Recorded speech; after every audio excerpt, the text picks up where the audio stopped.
اللہ من الشیطان الرجیم بسم اللہ الرحمن الرحیم والصلاۃ والسلام علیکہ یا رسول اللہ وعلی آلہ وصحبہ حبیب اللہ۔ آج میں جو ہمارے علاقہ چھچ کے لوگ ہیں، اپنے علاقے کے جو لوگ ہیں، ان سے بالخصوص اور بالعموم جہاں تک میری آواز جاتی ہے سب سے میں مخاطب ہوں۔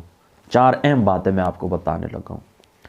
دیکھیں، گلی کے اندر روشنی کرنا، گلی کے اندر لائٹ لگانا اس نیت سے کہ رات کو کوئی مسافر آئے تو یہاں سے گزرے، اس کو تکلیف نہ ہو، یہ صدقہ جاریہ ہے۔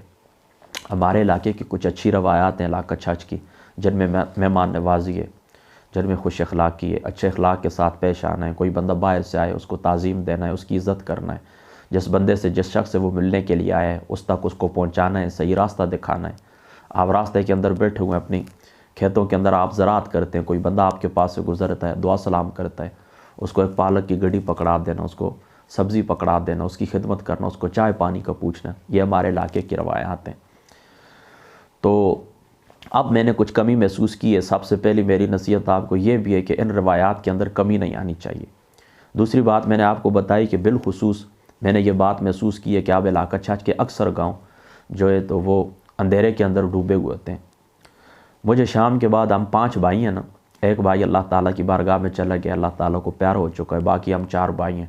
ہم کو کبھی بھی اجازت نہیں رہی گھر والوں کی، اپنے والد صاحب کی، کہ مغرب کی نماز کے بعد ہم کہیں جائیں۔ یعنی مغرب کی نماز ہم نے ہر صورت اپنے گھر کے اندر پڑھنی ہوتی ہے۔ مغرب کی نماز ہر صورت ہم نے اپنے گھر کے اندر اپنی مسجد کے اندر پڑھنی ہوتی ہے۔ پھر آتے ہیں، کھانا کھاتے ہیں، پھر عشاء کی نماز پڑھ کے اپنے اپنے کمروں میں چلے جائیں۔ ہمارے گھر کے ساتھ ہی ہماری مسجد ہے، بس نماز پڑھی اپنے کمرے کے اندر آ گئے۔ تو کم ہی باہر جانا ہوتا ہے، لیکن کبھی دائیں بائیں خطاب کے لیے مجھے جانا ہوتا ہے، میں راستے سے واپس آتا ہوں، یا بھی کچھ دن پہلے میں چکر لگا ہے میرا، میں نے دیکھا ہے کہ اکثر گاؤں جو ہیں تو وہ عشاء کے وقت اندھیرے میں ڈوبے ہوئے ہوتے ہیں۔ لہٰذا یہ پہلے اس طرح نہیں ہوتا تھا، اب یہ کمی آئی ہے۔ اس کمزوری کے اوپر ہم نے قابو پانا ہے۔ میری آپ سب لوگوں سے نصیحت ہے، جہاں تک میری آواز جا رہی ہے، اگر آپ کے دل کے اندر میرا تھوڑا سا احترام بھی ہے، میری تھوڑی سی قدر بھی ہے، تو آپ میری اس بات کو مانیں۔ اپنے گھر کے باہر ایک انرجی سیور ایک بلب لگا دیں۔ کتنا خرچ ہوگا اگر وہ پوری رات جلتا رہے تو کتنا خرچ ہوگا؟ اور بے شک ہوتا ہے اللہ تعالیٰ نے ہمارے علاقہ چھچ کو کس چیز کی کمی دی ہے؟ کون سی ایسی نعمت ہے کہ اللہ تعالیٰ نے نہیں نوازا؟ دولت، پیسہ، عزت، شہرت، سب کچھ ہے ہمارے علاقے کے اندر۔ تو رات کو اگر ایک بلب جلتا رہے تو کیا ہوتا ہے؟ لہٰذا آپ نے کیا کرنا ہے کہ اپنے گھر کے باہر صدقہ جاریہ کے طور کے اوپر مسافروں کے لیے، دیکھیں رات کو کوئی لوگ ہاسپٹل جانا پڑ جاتا ہے، کوئی باہر سے مسافر آتا ہے، دوسرے گاؤں سے آ جاتا ہے، تو صدقہ جاریہ کے طور کے اوپر یہ پوری رات یہ جلتا ہے۔ پھر صبح نماز کا جس وقت ہوتا ہے، اذان کے بعد تھوڑی سی دیر کے بعد آپ اس کو بند کر دیں۔ ٹھیک ہے، ایک بات ہو گئی۔ دوسری میری نصیحت آپ لوگوں کو یہ ہے کہ اکثر لوگ کہتے رہتے ہیں کہ ہم یہ کام کرنا چاہتے ہیں لیکن وہ نہیں کرتے۔ کیوں نہیں کرتے؟ کہتے ہیں لوگ کیا کہیں گے۔ حضرت شیخ سعدی صاحب رحمۃ اللہ تعالیٰ علیہ، آپ نے اس کے اوپر بڑی پیاری بات کی ہے۔ وہ پھر کبھی آپ کی اور میری زندگی ہوئی تو انشاءاللہ تعالیٰ گلستان اور بوستان سے میں کچھ نصیحتیں حضرت شیخ سعدی صاحب کی آپ کو انشاءاللہ تعالیٰ ضرور سناؤں گا۔ فی الحال سر دست اتنی بات آپ یاد رکھ لیں کہ آپ سے لوگ کسی حال میں خوش نہیں ہوں گے، آگے سے نہ گزرنے دیتے ہیں، نہ پیچھے سے گزرنے دیتے ہیں، کسی حال میں وہ خوش نہیں۔ اگر آپ بھوکے ہیں تب ان کو تکلیف ہے، اگر آپ پیٹ بھرا ہوا ہے آپ کا، آپ سیر ہیں تب ان کو تکلیف ہے، آپ جاہل ہیں تب ان کو تکلیف ہے، آپ پڑھے لکھے ہیں تب ان کو تکلیف ہے، آپ ترقی کی راہ کے اوپر ہیں تب ان کو تکلیف ہے، آپ ترقی پذیر ہیں نیچے کی طرف جا رہے ہیں تب ان کو تکلیف ہے، آپ زندہ ہیں تب ان کو تکلیف ہے، آپ مر گئے ہیں تب ان کو تکلیف ہے۔ یہ کسی حال میں خوش نہیں ہوں گے۔ لہذا جو کام کرنا چاہیں صرف اور صرف اس کے اندر یہ دیکھیں کہ عند اللہ یعنی عند الشرع یہ مذموم ہے یا محمود ہے، یعنی اللہ تعالیٰ اس کے رسول پاک صلی اللہ تعالیٰ علیہ وآلہ وسلم میرے اس کام سے راضی ہیں یا میرے اس کام سے ناراض ہیں۔ اگر اللہ تعالیٰ کی ذات اقدس، رسول پاک صلی اللہ تعالیٰ علیہ وآلہ وسلم کی ذات اقدس راضی ہیں تو آپ وہ کام کر گزریں، پرواہ نہ کریں کہ کون کیا کہتا ہے۔ اکثر شادیاں ہوتی ہیں، بچوں کی آمین ہوتے ہیں، لوگ پریشان ہوتے ہیں، یہ کرنا چاہتے ہیں، اتنے لوگوں کو بلانا چاہتے ہیں، یہ ہوگا وہ ہوگا، لوگ کیا کہیں گے، جو مرضی ہے کہتے رہیں، بس اللہ تعالیٰ کی ذات راضی ہے، اس کا رسول راضی ہے تو وہ کام کر گزرے، چاہے ساری دنیا ناراض ہو جائے، محلے والے ناراض ہو جائیں، کیا ہو جائے گا۔ ہاں آپ یہ ضرور دیکھیں کہ اگر اس کام کے اندر اللہ تعالیٰ کی ناراضگی ہے تو محلے والے عزیز رشتہ دار بے شک خوش ہوں تو وہ کام نہ کریں، اگر اللہ تعالیٰ کی ناراضگی نہیں ہے، اللہ تعالیٰ اس فعل سے راضی ہے تو وہ کام کر گزریں، لوگوں کی پرواہ نہ کریں۔ میں نے آپ کو پہلے بتا دیا کہ یہ کسی حال میں خوش نہیں ہوں گے آپ سے۔ یہ 2 باتیں ہو گئی۔ اب تیسری بات میں آپ کو بتانے لگا ہوں۔ دیکھیں، کوئی شخص کسی بھی علاقے کے اندر رہائش رکھنا چاہے، ہمارے پاکستان جو 73 کا آئین ہے اس کے اندر یہ بات موجود ہے کہ پاکستان کا کوئی شہری کسی علاقے کے اندر رہنا چاہے، کاروبار کرنا چاہے، وہ کر سکتا ہے۔ اللہ تعالیٰ بھی فرماتے ہیں ارضی واسع، میری زمین وسیع ہے۔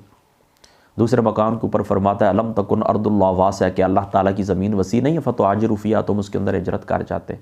آقا علیہ الصلوۃ والسلام نے فرمایا، مسند احمد کی روایت ہے، فرمایا العباد عباد اللہ والبلاد بلاد اللہ، بندے بھی سارے اللہ کے، شہر بھی سارے اللہ کے۔ فحیثما حسبت خیرا فاقم، جس جگہ تمہیں اچھا لگے، خیر محسوس کرو، اس جگہ کے اوپر رہ لو، رہائش رکھ لو۔ لہذا پاکستان کو کوئی شہری کسی بھی علاقے کے اندر آنا چاہے آ سکتا ہے، لیکن یاد رکھو جو لوگ امن عامہ کو تباہ کرتے ہیں، یعنی آپ کی جو زندگی ہے، نجی زندگی ہے، وہ امن کے ساتھ ہے، اس کو تباہ کرتے ہیں، آپ کے علاقے کی رسم و رواج کو تباہ کرتے ہیں، برباد کرتے ہیں، تو ان لوگوں سے آپ کو دور رہنا چاہیے۔ اب دیکھیں نا، جو لوگ افغانستان سے ہجرت کر کے ہیں یا صوبہ سرحد سے آئے ہیں زیادہ تر لوگ، تو آپ لوگوں نے کیا کیا، 200 کنال زمین زراعت کے لیے ان کے حوالے کر دی، ان کو آپ لوگوں نے اپنے مکانات دیے ہیں، ان کو آپ لوگوں نے جائیدادیں دی ہیں، ان کو آپ لوگوں نے کرائے کے اوپر مکان دیے ہیں، پھر یہی لوگ جاتے وقت آپ کو بدنام کر کے جاتے ہیں، پھر یہی لوگ آپ کی عزت کو نقصان پہنچاتے ہیں، پھر یہی لوگ آپ کے جو علاقائی امن کا نظام ہے اس کو تباہ کرتے ہیں، آپ کی چوریاں کرتے ہیں۔ کیا اس طرح ہوا ہے کہ نہیں ہوا؟ ہوا ہے نا۔ ہاں یہ بات میں ضرور کہتا ہوں، کوئی بندہ اس بات سے ناراض نہ ہو، جو اچھے لوگ ہیں دنیا کے جس کونے سے بھی آئیں، جہاں پر آباد ہوئے ہیں، وہ میرے مخاطب نہیں ہیں۔ میری بات آپ سمجھ گئے نا؟ اچھے لوگ اچھائی کے ساتھ جنہوں نے زندگیاں گزاری ہیں، بے شک وہ باہر سے آئے ہیں، اچھی زندگی انہوں نے گزاری ہے، وہ قابل احترام ہیں، وہ عزت کے قابل ہیں۔ لیکن جو لوگ آئے ہیں تو پھر انہوں نے کیا کیا ہے کہ نہ آپ کی عزت کی پرواہ کی ہے، نہ علاقائی عزت کی پرواہ کی ہے، تو ان لوگوں سے آپ کو دور رہنا چاہیے، آپ کو محتاط رہنا چاہیے۔ لہٰذا میری آپ کو نصیحت ہے کہ دیکھیں، آپ نے زمین اگر بیچنی ہے، زمین آپ نے فروخت کرنی ہے، تو کوشش کریں کہ اپنے علاقے کو کوئی آدمی خرید لے، اس کو دے دیں۔ باہر کے لوگوں کے ساتھ آپ تعلقات نہ بنائیں، باہر کے لوگوں کو آپ اپنی زرعی زمینیں ان کے حوالے نہ کریں، ان کو جگہ نہ دیں۔ یہ میری آپ سے درخواست ہے، تاکہ آپ کے علاقے کی جو رسم و رواج ہے وہ باقی رہیں۔ دیکھیں نا، باہر سے لوگ آتے ہیں، پھر وہ بد اخلاقیوں کے ساتھ پیش آتے ہیں اس طریقے سے، اور راہ زنی کے معاملات کے اندر وہ کیا کہتے ہیں، ملوث ہو جاتے ہیں، تھانہ کچہری کے معاملات کے اندر وہ چوریاں کرتے ہیں، ڈاکے ڈالتے ہیں، تو پھر علاقہ اس سے بدنام ہوتا ہے۔ تو اپنی عزت بھی محفوظ رکھیں، اپنے گھر والوں کی عزت بھی، اپنے علاقے کی عزت بھی۔ بس باہر کے لوگوں سے آپ لین دین نہ کریں، باہر کے لوگوں سے آپ کاروبار کریں ہی نہیں۔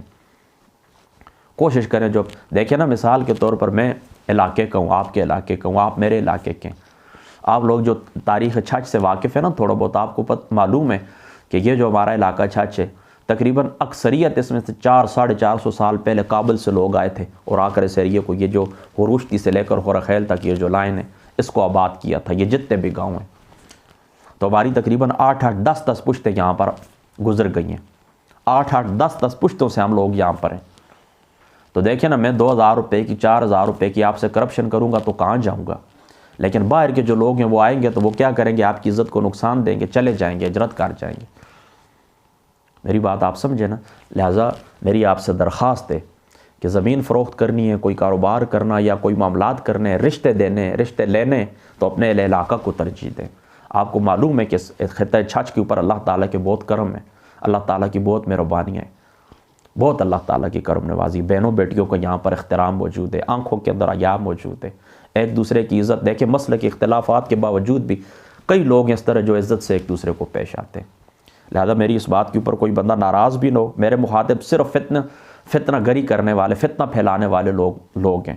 اچھے لوگ جو ہیں، لائق تعظیم ہیں، لائق تکریم ہیں، ان کو میرے سلام ہے، عزت کے ساتھ، احترام کے ساتھ ان کو میرا سلام ہے۔ یہ 3 باتیں ہو گئیں۔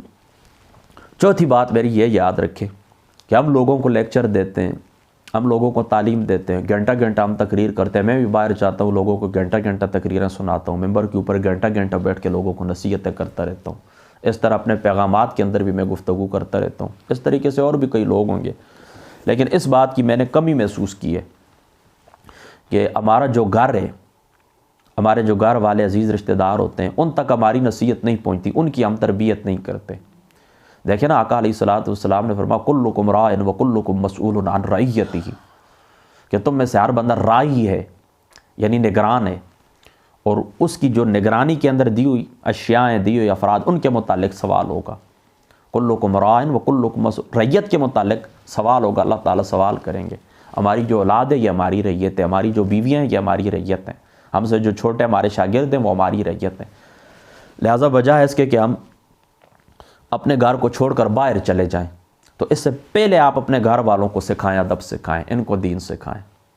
ہماری جو اولادیں، ہماری جو بیویاں ہیں، ہمارے جو بچے ہیں، ہمارے جو عزیز رشتہ دار ہیں، ہمارے ساتھ اٹھنے بیٹھنے والے لوگ ہیں، بنیادی اخلاق سے یہ واقف نہیں ہوتے، تو اگر یہ ہمارے گھر والے نماز نہ پڑھیں، مثال آپ کو دیتا ہوں، ان کو اسلامی آداب نہ آتے ہوں، اسلامی بنیادی جو آداب ہیں وہ ان کے نہ آتے ہوں، اچھا جو اسلامی اصول ہیں، جو اسلامی فروعات ہیں وہ ان سے واقف ہی نہ ہوں، مبادیات دین سے یہ واقف نہ ہو، یعنی دین کے جو ضروری بنیادی احکام ہوتے ہیں ان سے ہی واقف نہ ہو، تو مجھے بتائیں دور دراز جا کر دور دور علاقوں کے اندر 2-2 گھنٹے تقریریں کرنے کا کیا فائدہ ہے؟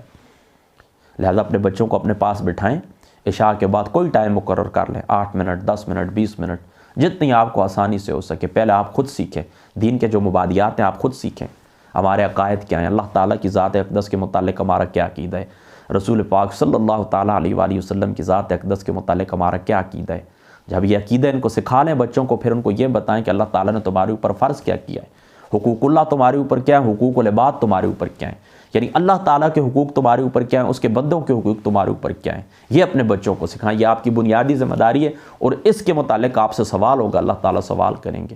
مجھ سے اللہ تعالیٰ یہ نہیں پوچھیں گے اہل کراچی کو جا کر ایڈریس کیا تھا کہ نہیں، لاہور کے اندر جا کر خطاب کیا تھا کہ نہیں، لیکن جو میری ریت ہے، میری بیوی کے متعلق اللہ تعالیٰ مجھ سے سوال کریں گے، میرے بچوں کے متعلق اللہ تعالیٰ مجھ سے سوال کریں گے، میرے جو چھوٹے بہن بھائی ہیں ان کے متعلق اللہ تعالیٰ مجھ سے سوال کریں گے، میرے ساتھ جو عقیدت محبت رکھنے والے لوگ ہیں، میرے ساتھ اٹھتے بیٹھتے ان کے متعلق سوال ہوگا کہ میں نے تجھے علم کے 2 لفظ دیے تھے، یہ لوگ تیرے پاس بیٹھنے والے تھے، اس علم کی وجہ سے تیرے ساتھ پیار کرنے والے تھے، ان کو تو نے کیا خیرات عطا کیے، تجھ سے ان کو کیا فائدہ ملا ہے۔ تو بس میری چوتھی اور آخری نصیحت آپ لوگوں کو یہ کہ سب سے پہلے آپ اپنے گھر کے اوپر توجہ دیں، اپنے بچوں کو مبادیات دین سے واقف کریں۔ میں آپ کو قسم اٹھا کر کہ تمام لوگ یہاں تک ڈوبے ہوئے ہیں، یہ میری بات یاد رکھ لینا، کام آئے گی آپ کو، یہاں تک ہم لوگ ڈوبے ہوئے ہیں، لیکن جو زمانہ میں دیکھ رہا ہوں اپنی آنکھوں سے، جو آنے والا زمانہ ہے، میں اس کو سامنے رکھ کے کہتا ہوں کہ ہماری جو اولادیں ہیں نا وہ یہاں تک ڈوب جائیں گی، بلکہ یوں سمجھ لیں پانی یہاں تک چلا جائے گا۔ لہذا آپ کو توجہ دینی چاہیے۔ بس اللہ تعالیٰ عمل کی توفیق عطا فرمائے۔ السلام علیکم ورحمۃ اللہ وبرکاتہ۔